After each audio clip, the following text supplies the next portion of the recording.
Bom, então se você tem decisão de última instância, porque foram esgotados todos os recursos ordinários previstos para impugnar aquela decisão.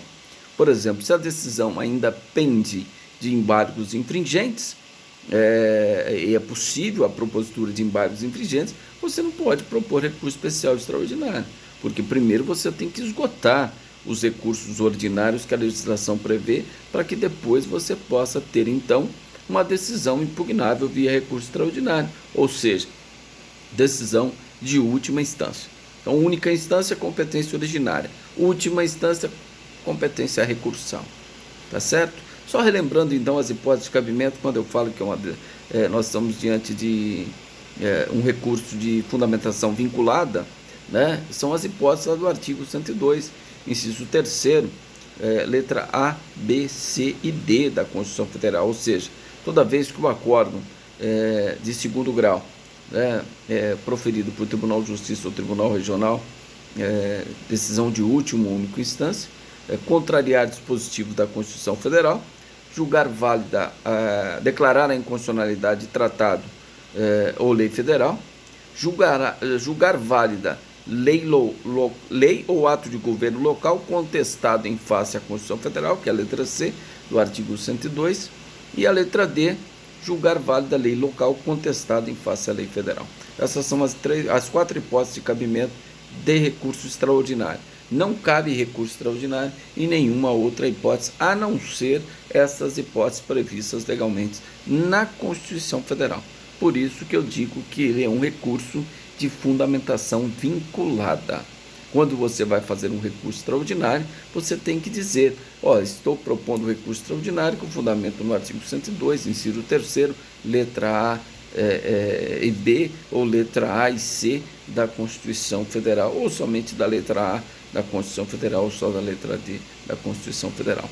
Vai ser necessário sob pena do seu recurso não ser admitido, né? Porque aqui, além de todos aqueles requisitos lá da teoria geral dos recursos, requisitos de ordem objetivo e subjetivo, é necessário que estejam presentes também demais requisitos, né? Que nós vamos estudar, que é o pré-questionamento, é a repercussão geral, e além disso, esse recurso está envolto de várias súmulas que norteiam o entendimento sobre o recurso extraordinário e o recurso especial. Então aqui não é só o que a lei diz. Nós já fizemos a leitura de uma súmula que diz, que a súmula 636, que não cabe recurso extraordinário toda vez que a ofensa for o princípio da legalidade e existir uma ofensa reflexa à Constituição Federal. Então, nesse caso, não cabe recurso extraordinário, porque ofensa reflexa cabe recurso especial e não recurso extraordinário. Portanto, nós fizemos a leitura da súmula 636 do STF nesse sentido, ok? Então, só para deixar bem claro, por gentileza, quem pode ler a súmula 280, e na sequência eu vou falar que o tribunal julga somente as questões de direito e não as questões fáticas que já foram julgadas no segundo grau de jurisdição. Então vamos lá, quem pode ler rapidamente a súmula 280, que fala que em relação à ofensa local não cabe recurso extraordinário. A ofensa a direito local. É isso? Certo? Então isso vai ser hipótese de cabimento lá de recursos especiais por o caso. Tá? O que nós temos aqui preterir a Constituição julgando válido ato de governo local ou lei local contestada em face à Constituição Federal. Né? Então já expliquei o que é esse ato de governo e o que é a lei local. Lei local, então nós temos estadual e municipal, contestada em face à Constituição Federal, ou a lei estadual ou municipal contestada em face à Constituição Federal, onde a Constituição Federal, aliás, a lei federal foi preterida em relação à lei estadual ou municipal, que é a letra D do artigo 102, que tem toda aquela história da emenda 45 de 2004 que eu já expliquei para vocês, né? Porque a letra D estava inserida no artigo 105, inciso 3º da Constituição Federal, que era a hipótese de cabimento de recurso especial. Mas aí o legislador, na reforma judiciária, em 2004, entendeu o seguinte, falou, não, mas aqui nós estamos diante de um conflito de competência. Conflito de competência é matéria constitucional. Competência concorrente para legislar. Artigo 22, artigo 24 da Constituição Federal, que trata da competência da União para legislar, por exemplo, sobre matéria de processo, sobre matéria de direito penal. O artigo 24 fala da competência do Estado para legislar sobre direito penitenciário, sobre procedimento, mas não pode legislar sobre processo. Então, quando se fala em competência para legislar, estamos falando de Constituição Federal. Portanto, retirou a hipótese do recurso especial e inseriu a letra D no artigo 102, inciso 3º da Constituição Federal, que foi objeto da nossa discussão, certo? Então, como eu estava dizendo, não cabe discussão de matéria fática em relação à Constituição Federal lá no Supremo Tribunal Federal. Você não vai discutir as questões fáticas, você vai fazer toda uma interpretação analítica do acórdão e verificar se realmente aquele acórdão contrariou dispositivos da Constituição Federal, né? Ou ele declarou a inconstitucionalidade de tratado ou lei federal, e aí faço uma ressalva para quem não estava presente na última aula, é necessário que se observe a cláusula de reserva de plenário do artigo 97 da Constituição Federal, né? Porque só cabe recurso extraordinário quando a decisão for de órgão máximo do tribunal, ou seja, o órgão superior, o órgão pleno, o órgão especial, porque decisões que declaram decisões de câmaras criminais, ou grupo de câmaras, ou turmas criminais, ou grupo de turmas criminais, estou falando dos tribunais regionais, que declararam a inconstitucionalidade de lei ou tratado, desafia reclamação constitucional, né? Desafia reclamação constitucional. Artigo 102, letra L, salvo engano, da Constituição Federal, cujo qual nós fizemos a leitura na aula passada. Então, não pode se esquecer dessa questão de reserva de plenário, tá? Então, o que se discute é se o acórdão violou tratado ou lei federal, se julgou válida lei ou ato de governo local contestado em face à Constituição Federal, ou se julgou válida lei local contestada em face à lei federal. São os 4 argumentos que você pode debater naquele acordo. Então, são argumentos técnicos de direito. Você não vai discutir a questão probatória. Ah, mas não tem prova, olha, mas isso não. Isso tudo já foi analisado no seu recurso de apelação, provavelmente, ou no seu recurso em sentido estrito, onde a matéria probatória já foi valorada em 2º grau de jurisdição. Portanto, nesse órgão, nessa justiça extraordinária, ou seja, no âmbito do Supremo Tribunal Federal, quer seja no âmbito do Superior Tribunal de Justiça, não há que se discutir a matéria de direito. Aliás, a matéria fática, há que se discutir a matéria de direito, de violação de dispositivo de natureza constitucional ou violação de dispositivo de natureza infraconstitucional. Todas aquelas questões que envolvem provas já foram discutidas pelo tribunal recorrido. É lógico que existe alguma fundamentação seguinte, você discutir a revaloração da prova, né? Que grau que foi valorado aquela prova, existe toda uma argumentação que isso seria até possível você discutir em sede de recurso especial, em sede de recurso extraordinário, se preencher os demais requisitos de ordem legal, certo? Mas sobre esse assunto, então, para não ficar nenhuma dúvida, súmula 279, quem pode fazer a leitura, por gentileza?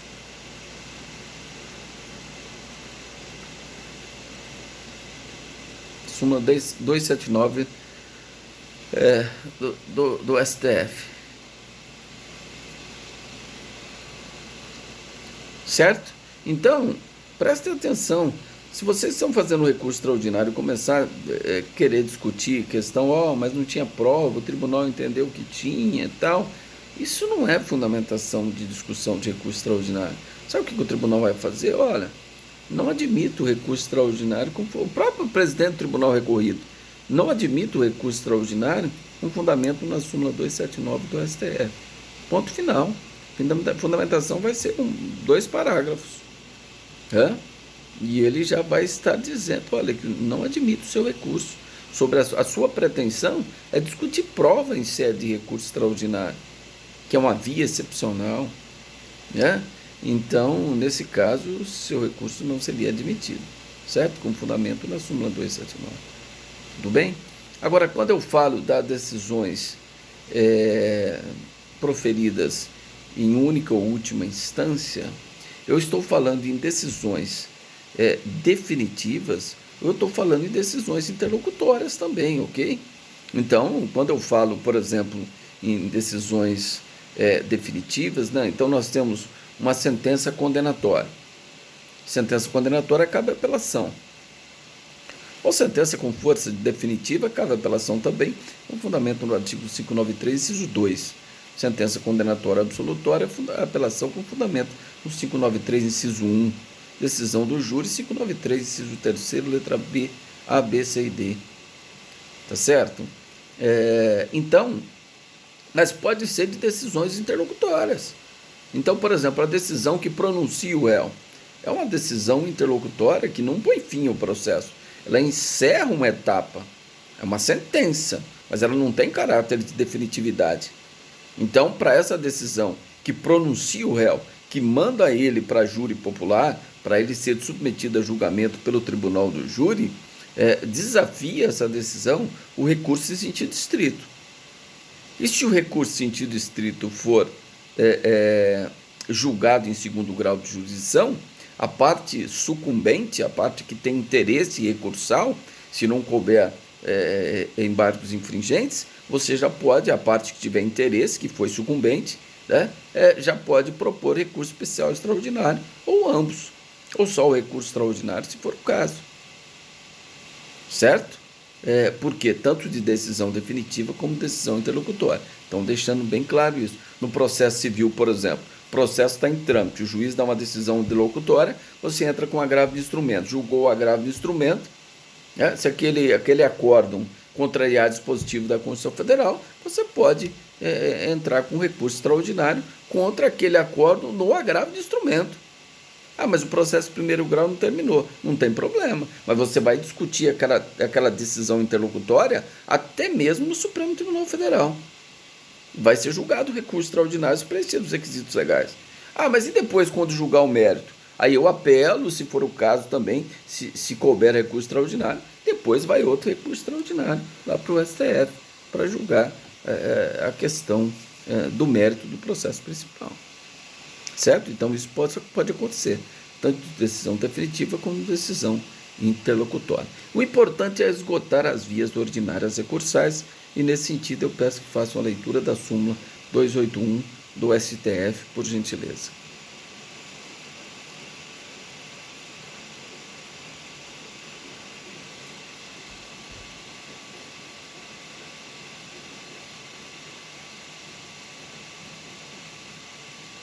Certo? Então, isso quer dizer o quê? Que você tem que esgotar todos os recursos ordinários que a lei dispõe para você utilizar. Senão, não cabe recurso extraordinário.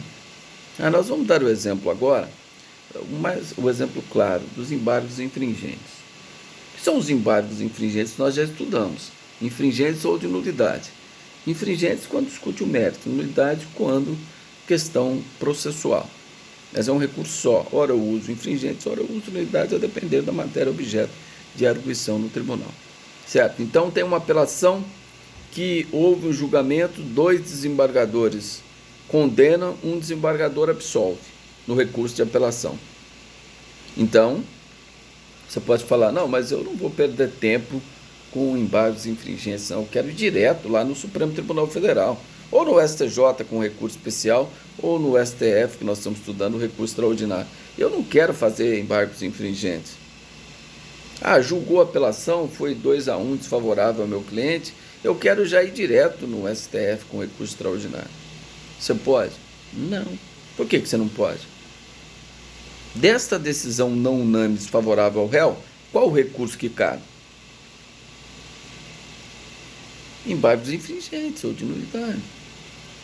Mas se eu não propor os embargos infringentes ou de nulidade?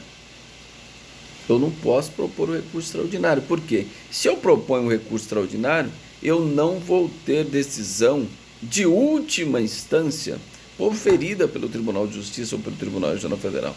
Portanto, não cabe o recurso extraordinário. E eu já expliquei outra questão mais importante ainda. Quando os embargos infringentes forem parciais, certo? Forem parciais, aquilo que não for objeto da divergência tem execução definitiva. Então, você pode deparar com a situação do acordo o seguinte, presta atenção, 3 desembargadores condenam, mantém a condenação. 2 desembargadores mantêm a condenação no regime fechado e um desembargador no regime semiaberto. Bom, cabe embargos infringentes? Eu pergunto a vocês. A resposta é: cabe embargos infringentes. Tá? Mas eles são totais ou parciais? Parciais. Por que são parciais? Porque você só vai discutir nos embargos infringentes a questão do regime de cumprimento de pena. Porque o voto só lhe foi desfavorável, não unânime, nesse aspecto. Ah, mas e quanto à condenação? Foi unânime? Foi. Então não tem divergência. Essa segue a execução definitiva. Ah, mas o que você quer dizer com isso? Significa que, se eu quiser propor um recurso especial extraordinário daquela condenação, eu não posso esperar julgar os embargos infringentes. Então, no prazo de 10 dias, eu tenho que opor embargos infringentes para discutir a questão do regime de cumprimento de pena. E no prazo de 15 dias, eu tenho que propor recurso especial extraordinário, ou ambos, se eu quiser discutir o mérito daquela condenação. Se aquele acordo ao condenar violou o dispositivo da Constituição Federal, declarou a inconstitucionalidade do tratado ou lei federal. Se eu não o fizer e esperar para fazê-lo depois, já transitou em julgado. Por quê? A parte que não houve divergência nos embargos infringentes, ela segue a execução definitiva. Os embargos são parciais. Só é suspensivo na parte que é objeto dos embargos infringentes. A parte que não teve divergência, ela segue a execução definitiva. Então, portanto, você tem que utilizar o recurso especial extraordinário para impugnar aquela parte do acordo onde não teve unanimidade. Só foi não unânime desfavorável em relação ao regime. Então, você só vai discutir nos embargos infringentes a questão do regime. Ah, mas e o mérito da condenação? Recurso especial extraordinário ou ambos. Então, pode ser que você interponha 3 recursos, um no prazo de 10 dias, 2 no prazo de 15 dias, para discutir essa questão. E nesse teor eu peço que façam a leitura, por gentileza, salvo engano, a súmula 355 do STF.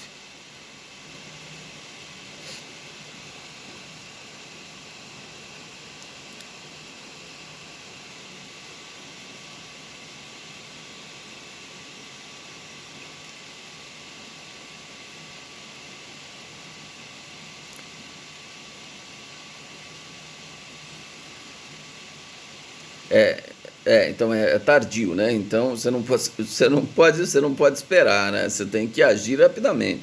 Se os embargos forem parciais, se você não interpõe recurso especial extraordinário na forma que eu disse, é tardio o recurso especial extraordinário depois que julgar os infringentes.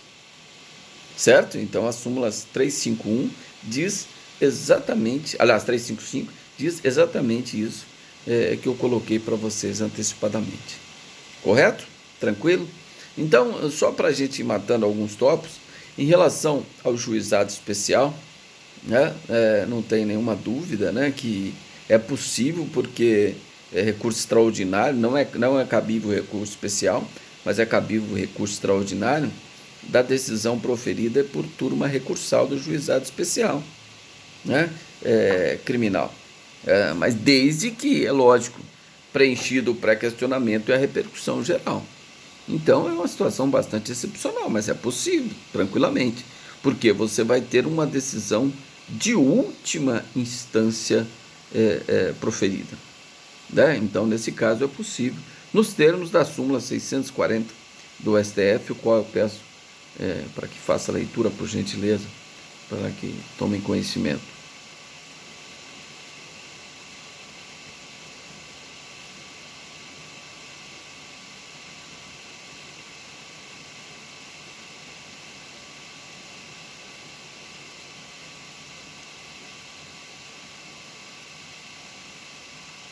certo? Então, a súmula 640 diz justamente essa questão que nós acabamos de exemplificar. Outra questão também absolutamente relevante que nós vamos falar agora, e é necessário que vocês prestem bastante atenção no que eu vou dizer, é o seguinte. Vamos imaginar que aquele acórdão de segundo grau, decisão de última instância, porque no processo penal foi unânime, então não cabe embargos infringentes, então eu já tenho uma decisão de última instância, então só cabe recurso especial extraordinário ou ambos, tá? Vamos imaginar que esse acórdão violou o dispositivo da Constituição Federal, certo? Isso está pré-questionado, nós vamos falar na sequência. Também declarou a inconstitucionalidade de uma lei. Então, dentre vários argumentos, o processo complexo lá, o tribunal declarou a inconstitucionalidade de um dispositivo da Constituição, contrariou o dispositivo da Constituição Federal, e aquele acordo também declarou a inconstitucionalidade de tratado ou lei federal, ressalvada a hipótese lá de reserva de plenário nos termos do artigo 97 da Constituição Federal, certo? Aí você vai montar seu recurso extraordinário. Você vai montar seu recurso extraordinário, você fala assim, não, mas eu vou fazer só com fundamento no artigo 102, inciso 3º, letra A. Eu vou entrar com recurso extraordinário e fundamentar só que aquele acordo contrariou o dispositivo da Constituição Federal. Esse vai ser meu recurso extraordinário. Mas estão me ouvindo, pessoal? Tá. E aquela outra fundamentação lá que o acordo também violou tratado, declarou a inconstitucionalidade de tratado ou lei federal? Não, esse eu não quero utilizar. Vou utilizar só a letra A. A letra B não. Você pode fazer isso? Será que é possível que se faça isso? A resposta é negativa. Por quê? Bastante lógica. Se o recurso assenta em mais de um fundamento e você não utiliza esses outros fundamentos para alicerçar as suas razões recursais, nesse exemplo que eu dei, o que adianta o tribunal julgar procedente o seu recurso ou conhecer o seu recurso extraordinário, se ainda ficaria uma hipótese que afetaria dispositivos da Constituição Federal ali, sem a observância do tribunal? Então aquela decisão ficaria absolutamente imperfeita, da mesma forma. Por isso que a súmula 283, ela diz justamente essa questão que eu estou a explicar. Quando o recurso se assenta em mais de um fundamento e você não os utiliza de forma correta, de forma de acordo com aquilo que consta no acórdão, o seu recurso extraordinário também não será admitido, tá? Então peço que leia a súmula 283, por gentileza.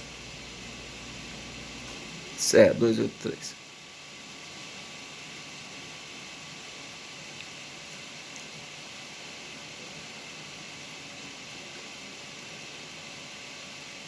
Foi isso que eu disse? Então, o recurso se assenta em mais de um fundamento.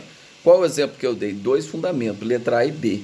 Você utiliza só a letra A. O tribunal vai falar, não, eu não vou admitir o seu recurso. Você teria que ter entrado com um fundamento na letra A e B. E se tivesse a letra D ou C, você também teria que abarcar nos fundamentos do seu recurso. Certo? Senão ele não seria admitido. Por isso que nós estamos fazendo a leitura dessas súmulas. Então, recurso especial extraordinário não é só você saber as hipóteses de fundamentação vinculada.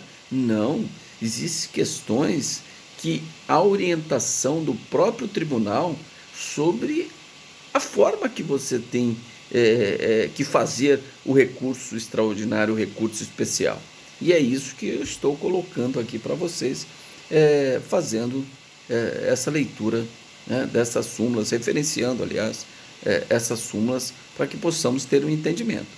Correto? Tudo bem? Está dando para acompanhar? Alguma pergunta? Então vamos lá.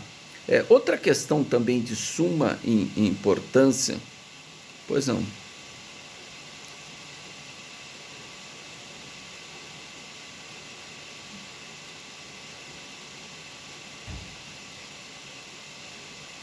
Não tem nada a ver. Prisão é outra coisa. Prisão é fundamento da prisão preventiva ou execução provisória. Não admite a execução provisória mais, então ou ele vai ter direito a recorrer extraordinariamente em liberdade, ou ele vai estar preso por ordem de uma prisão preventiva. Não tem outra hipótese. Isso aí já está pacificado no Supremo Tribunal Federal. A não ser a questão do artigo 492, inciso 1, letra E, que foi objeto daquela sessão simulada do Tribunal de Justiça, né, que os alunos daqui também participaram, que trata de uma execução provisória da pena prevista na lei. Mas certamente ou num controle concentrado de constitucionalidade ou sequer num controle difuso de constitucionalidade, o Supremo Tribunal Federal irá analisar essa questão. Pode ser até num recurso extraordinário, que já tem até sido proposto e já está com repercussão geral reconhecida, e a questão deve ser debatida pelo Supremo Tribunal Federal. Certo? Porque essa é uma questão, um exemplo claro de repercussão geral, que seria possível que isso ocorresse em sede de recurso extraordinário, ou seja, num controle difuso de constitucionalidade, mas é lógico que recurso especial, recurso extraordinário, tem repercussão geral. Então, extrapola os limites subjetivos da parte interessada. Certo? Então, nós vamos explicar mais sobre isso. Tudo bem? Por nada. Bom, então agora eu vou falar de uma situação seguinte. É interessante essa questão de fundamentos do recurso. Quando eu falo que você tem que fazer uma fundamentação bastante analítica, bastante criteriosa, é porque é necessário que exista uma correlação em relação à decisão que foi proferida, ou seja, ao acórdão de última ou única instância e às razões do seu recurso. Então não adianta o acórdão fala uma coisa e você faz um recurso ali falando coisas absolutamente distintas. Seu recurso extraordinário não será recebido. Não tem condição de receber o recurso extraordinário, porque não é possível estabelecer sequer a controvérsia da questão de natureza constitucional. Então, eu lendo o seu recurso extraordinário, eu não consigo perceber aonde que está a controvérsia sobre a questão de natureza constitucional. Por quê? Não existe uma correlação com aquilo que você está dizendo do recurso com a decisão proferida de segundo grau, ou seja, com o acórdão de segundo grau, seja em competência originária ou em sede de competência recursal. Né? Então, isso é muito importante, essa questão, esse critério analítico que você tem que adotar e expor isso de maneira bem clara para o tribunal. Que você, olha, o acórdão disse aqui que está violando o dispositivo da Constituição Federal no acórdão, né? Então ele está contrariando o dispositivo da Constituição Federal. Eu estou aqui a discutir os meus fundamentos, por que aquele acórdão violou o dispositivo da Constituição Federal, em que sentido, em que parte daquele texto constitucional. Então eu tenho que extrair tudo isso e fazer toda uma análise criteriosa sobre esta correlação entre o acórdão recorrido e as suas razões recursais. Isso é muito importante. Se você não fizer, sabe qual vai ser o resultado? Súmula 284. Simplesmente três parágrafos. Ele vai dizer: não admito o seu recurso extraordinário porque o seu recurso não tem nada a ver com a decisão que foi proferida. Em resumo, é isso que ele vai te dizer. Pode fazer a leitura, por favor, quem está me auxiliando aí?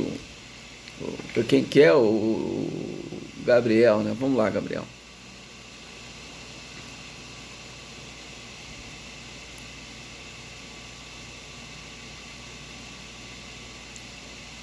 Foi isso que eu disse ou não?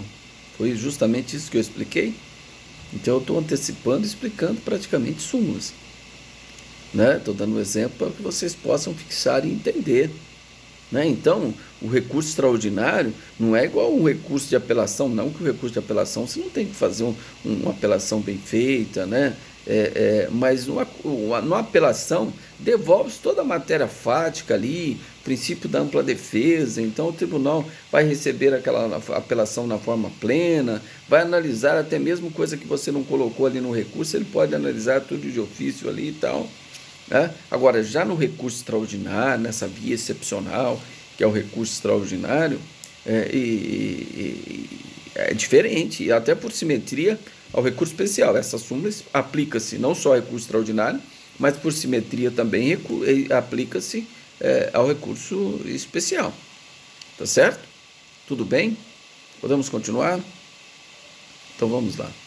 Outra questão importante, que aqui sai fora dos requisitos gerais e entramos num requisito específico, aí tanto do recurso especial quanto do recurso extraordinário, que é o pré-questionamento. Eu já falei para vocês isso em mais de uma ocasião. Uma eu tenho certeza nos embargos declaratórios, mas eu devo ter falado isso em outra ocasião. Então, esse pré-questionamento é muito importante. Se não tem o pré-questionamento implícito ou explícito, e aí às vezes não dá muito para confiar nesse pré-questionamento implícito, a não ser um exemplo, por exemplo, um acordo sem fundamentação. É lógico que o pré-questionamento é implícito, né? O acordo que não tem fundamentação, ele fere frontalmente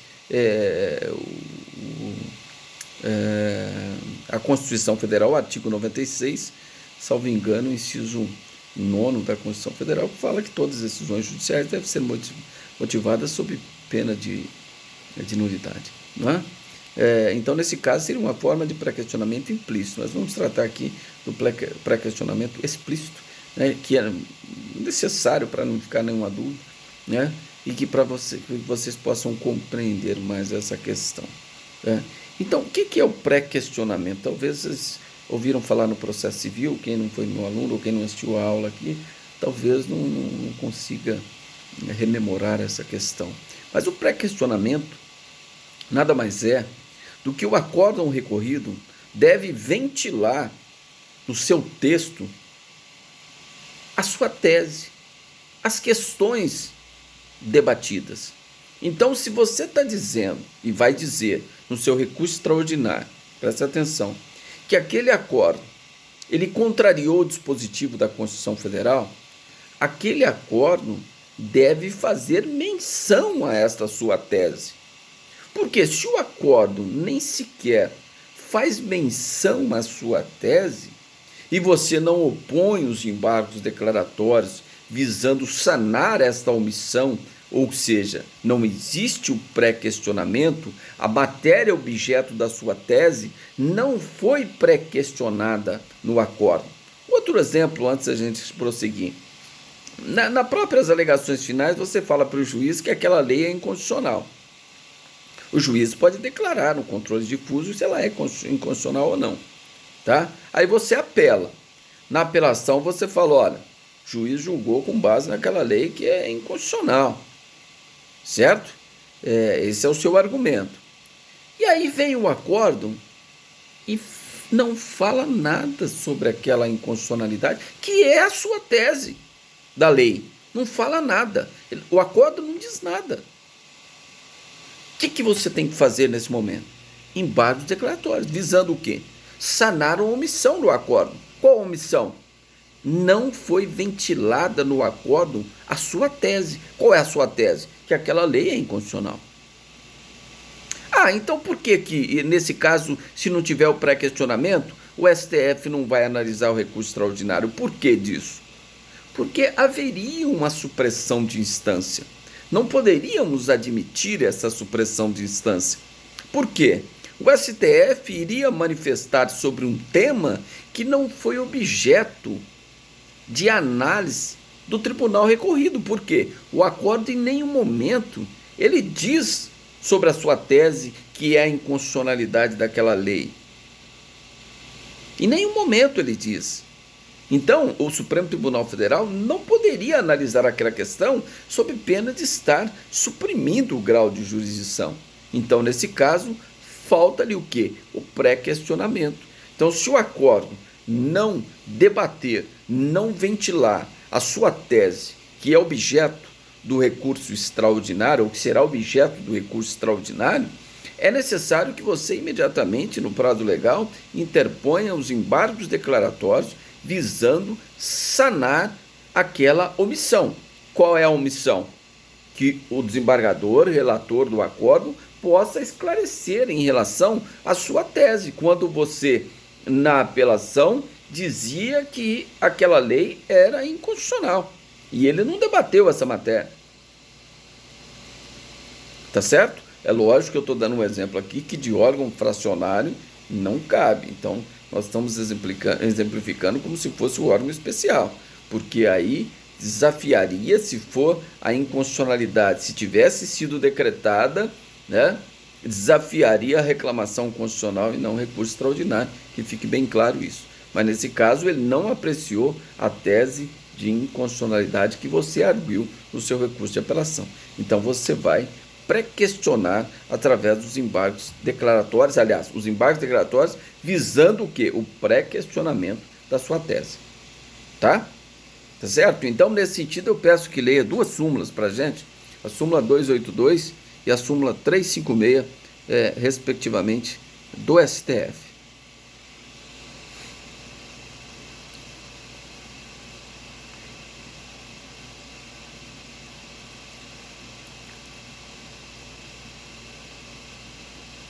Certo? Então, a questão federal de natureza constitucional ou serve também para a questão federal de natureza infraconstitucional. Por quê? O pré-questionamento ele é exigível tanto para o recurso especial quanto para o recurso extraordinário. Tá? Por isso que essa súmula também serve para o recurso especial. Pois não, 356.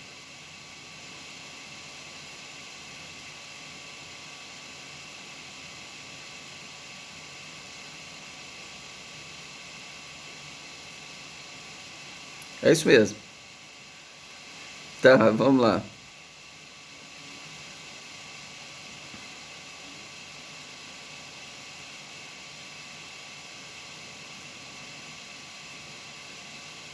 Tá? Então, o ponto omisso do acordo, o qual não foi oposto embargos declaratórios, não cabe recurso extraordinário por faltar o pré-questionamento. Exatamente isso que eu estava explicando para vocês. Então, referenciamos a súmula 282 e a súmula 356 do STF, que fala exatamente essa questão do pré-questionamento. Certo? Tudo bem sobre pré-questionamento? Alguma dúvida sobre pré-questionamento? Pois não. Pois não.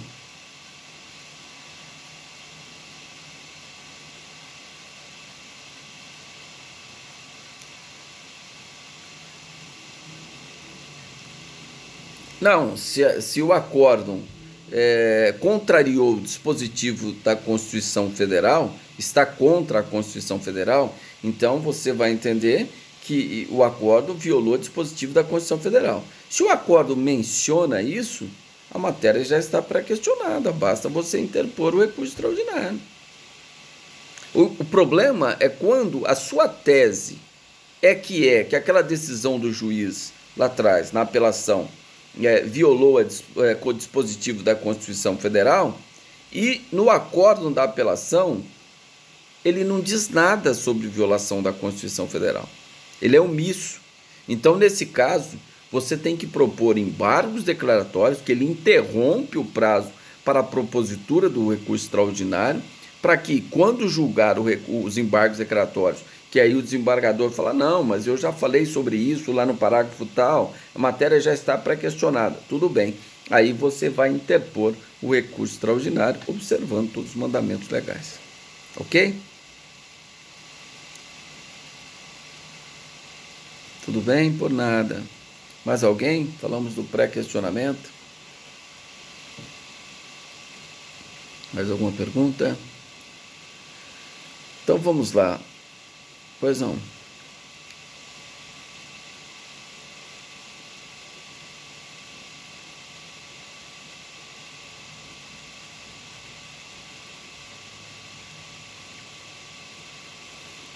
Mas como pré-questionamento oral? Não estou te entendendo. Não tem essa hipótese. Para você pensar em se for pré-questionado ou não a matéria, você tem que ter um acordo. Para que tenha um acordo, é necessário que tenha um julgamento. Para que tenha um julgamento, já foi feita a sustentação oral. Você entendeu? Então, tudo isso vem depois. Quando foi publicado o acordo, você é intimado do acordo, você vai ler aquele acordo. A sua tese qual é? Que aquela decisão do juiz, ou aquela, vamos dar aquele exemplo que nós continuamos lá, que aquela lei que o juiz se baseou é inconstitucional, certo? Na apelação, você falou isso, que aquela lei é inconstitucional, tá? O tribunal não fala nada sobre isso. Na sua sustentação oral, você fala que a lei é inconstitucional por isso, por isso, por isso, por isso. Não, no primeiro, tudo bem, no primeiro grau você pode. No primeiro grau você pode fazer nas alegações. As alegações é audiência una. Você pode fazer se a audiência é una, os memoriais você faz oralmente. Você vai falar, olha, preliminarmente a lei é inconstitucional, Vossa Excelência não pode se basear nessa lei, tá, para condenar meu cliente, tal, tal, tal. O juiz vem dar uma sentença e condena seu cliente. O que você vai fazer? Apelação. Preliminar de apelação da inconstitucionalidade da lei tal. Certo? Você vai fazer a sustentação oral no recurso de apelação. Preliminarmente, você fala para os desembargadores sobre a inconstitucionalidade da lei, ok? Mais outros dispositivos que você elenca lá no seu recurso de apelação, tá? Aí vem o julgamento lá do colegiado, igual foi feito lá simulado, tá? Foi feito o julgamento. No acordo, não falaram nada sobre aquele argumento seu. Não mencionou em nenhum lugar no acordo. Então, se você quiser interpor um recurso extraordinário, o que você tem que fazer? Embargos declaratórios para que o relator possa verificar aquele ponto omisso, esclarecer aquela omissão, e aí você terá então a matéria pré-questionada. Aí ele vai falar, não, mas nós entendemos que aquela lei não é inconstitucional. Quando ele fala isso, a matéria está pré-questionada. No parágrafo tal, eu quis dizer isso, que a lei não era inconstitucional. Isso ficou claro, só a defesa que não viu. Beleza, está pré-questionada a matéria. Você já pré-questionou a matéria nos embargos declaratórios. Aí você vai obedecer os requisitos do recurso extraordinário e vai montar seu recurso extraordinário. Certo? O que você não pode deixar passar é isso. Se ficar omisso lá no acordo, aí vem aquela história. Por que o STF não vai analisar o recurso extraordinário? Porque daria uma supressão de instância. O STF vai falar, como que você quer que eu analiso uma lei inconstitucional se o acordo não fala nada sobre essa inconstitucionalidade?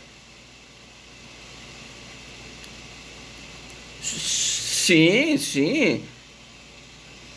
Sim, não, mas aí no próprio resultado, no acordo dos embargos declaratórios, o relator já vai te dizer para você. Se ele errou, ele esclarece a omissão. Se ele achar que não, ele fala, não, a defesa está equivocada. Não há nenhuma omissão, porque no parágrafo tal do acordo, eu já falei sobre isso, que é a questão da inconstitucionalidade. Então já está pré-questionada a matéria. Tá certo? Tudo bem? Por nada, disposição. Então vamos falar sobre repercussão geral. Então a repercussão geral, eu já falei, até antecipei um pouquinho sobre isso naquela parte histórica do recurso extraordinário, né? Quando eu falo para vocês que a repercussão geral ela foi criada como um filtro, né? Por quê? Não era justo, né, que uma briga de vizinho aí por causa de um cachorro, por causa de um papagaio, fosse parar lá no Supremo Tribunal Federal, que é o guardião da Constituição, que é a corte máxima do país, que pudesse ficar preocupado em resolver a briga de dois vizinhos. Seria inconcebível essa questão.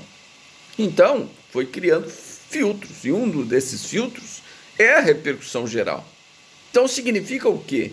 Para o Supremo decidir uma questão em recurso extraordinário, não é necessário, aliás, é necessário que aquela decisão do Supremo Tribunal Federal alcance mais pessoas além daqueles dois vizinhos. Se não alcançar, não tem recurso extraordinário, porque vai faltar a repercussão geral. Então, esta decisão a ser dada no recurso extraordinário, para que seja reconhecida a repercussão geral, é necessário que ela extrapole os limites subjetivos, né, do indivíduo na causa. Né? Então, não é só o meu interesse, o que isso vai analisar. Com a decisão do Supremo no recurso extraordinário, vai atingir um número determinado de pessoas que estejam naquela mesma situação. Se isso não acontecer no aspecto econômico, político, social ou jurídico, não terá recurso extraordinário. Por quê? Faltará repercussão geral. Por exemplo, um recurso, se for discutir a alíquota de imposto de renda, eu dei um exemplo tributário. Se encaixar um recurso extraordinário para discutir a alíquota de imposto de renda, será que teria repercussão geral esse tema? Será que só o meu que ia resolver meu imposto de renda, que a alíquota não foi reajustada, que é inconstitucional e tal e tal? Será que resolveria só o meu problema? Ou vários brasileiros estariam na mesma situação que a minha? Vários brasileiros estariam na mesma situação. Então, isso é repercussão geral. Outro exemplo, vou aproveitar o júri lá que os colegas fizeram. O júri, não, desculpa, a audiência simulada do Tribunal de Justiça, que eu organizei lá com os alunos. Né? Lá nós discutimos a inconstitucionalidade do artigo 492, inciso 1, letra E, que fala na execução provisória no Tribunal do Júri se a pena for 15 anos ou mais. Execução provisória, não estou falando em prisão preventiva, estou falando em execução provisória. Certo? Então, pensam nesse dispositivo. Vamos imaginar que saiu o acordo lá, o tribunal fala que o dispositivo não é inconstitucional. O tribunal fala lá na minha apelação, fala que não é constitucional, não tem nada de inconstitucionalidade aí nessa lei que alterou o artigo 492. Tá bom. Eu entro, está pré-questionada a matéria. Eu pergunto a vocês, será que isso resolveria só a situação do meu cliente? Ou várias pessoas no Brasil estariam nessa mesma execução, mesma situação de ser condenado pelo Tribunal do Júri a pena 15 anos ou superior? Resolveria só a situação do meu cliente? Ou várias pessoas no Brasil estariam nessa mesma situação? Então isso é repercussão geral. Então, no aspecto jurídico, pode ser no aspecto econômico, no aspecto social, no aspecto político, tá? Mas lembram sempre da briga de vizinho. A decisão do Supremo Tribunal Federal não pode resolver só a vida das pessoas que estão interessadas. Lembra lá no processo civil? Autor e réu, aquele autor e réu lá, os dois vizinhos. A decisão do Supremo Tribunal Federal a ser dada no recurso extraordinário com repercussão geral, ela não pode resolver só a vida daqueles vizinhos. Só aquele caso daqueles dois vizinhos. Porque se for, não cabe recurso extraordinário. Para ela resolver aquela questão dos dois vizinhos, é necessário que aquela questão resolva a vida de inúmeros brasileiros que estejam na mesma situação. Senão, não caberá o recurso extraordinário. Em resumo, isso é repercussão geral. Isso é repercussão geral. É necessário que a decisão do Supremo Tribunal Federal a ser dada extrapole os interesses subjetivos do autor na causa. Tá? Então, nós vamos ler. Isso foi inserido com a emenda constitucional 45 de 2004, reforma judiciária, inserida no artigo 102, parágrafo 3º da Constituição Federal. É isso? Quem pode fazer a leitura aí? Depois, 102, parágrafo 3º, é isso? Constituição Federal.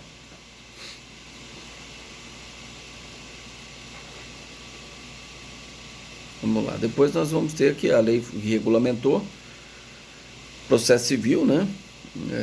Então nós vamos ter um artigo do Código de Processo Civil também. Mas aí vamos só ler a Constituição, que foi modificada com a emenda constitucional, e depois a lei ficou de regulamentar a repercussão geral, né? Só pode ser negada, né?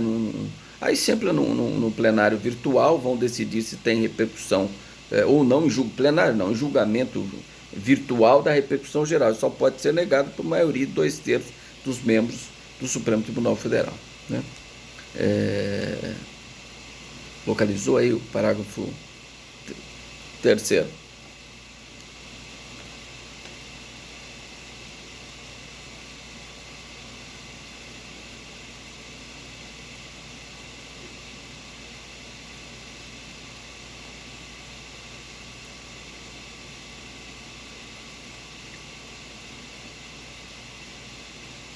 Certo? Então, nós fizemos a leitura da Constituição Federal e também está lá no Regimento Interno, o artigo 322 a 329 do Regimento Interno do Supremo Tribunal Federal, foi modificado pela Emenda Regimental 21, tá? que modificou essa questão,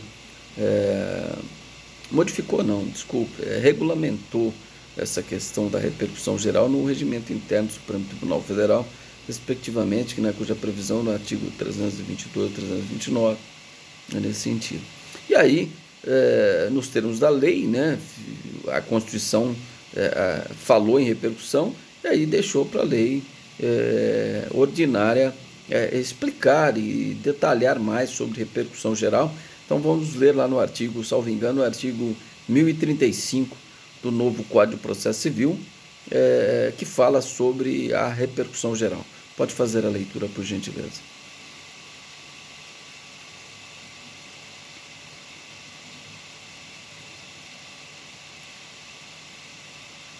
Novo Código de Processo Civil.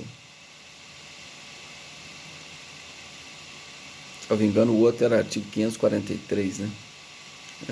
Salvo engano, 543 do Código Civil de 73. 1035.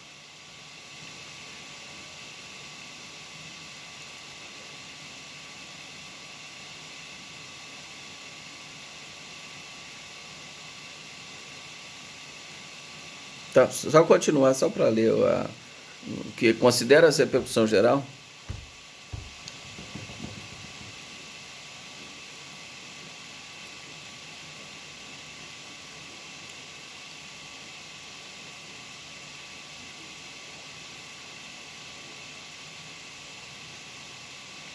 É isso? Então é exatamente isso que eu estava dizendo para vocês. Né? Então o Supremo Tribunal Federal não irá reconhecer o recurso extraordinário quando não houver repercussão geral reconhecida, né, que possa extrapolar os limites subjetivos, os interesses, né, ultrapolar os interesses do processo. Então, lembra da briga do vizinho. Não pode ficar só na vida dos dois vizinhos. Tem que extrapolar os limites subjetivos do processo no aspecto político, social, jurídico ou econômico. Olha que interessante. Então, mas é fácil, então, não, é necessário você demonstrar que tem repercussão geral. E a sua repercussão geral vai ser analisada. Agora, se já existe algum processo que trata da mesma questão, que já foi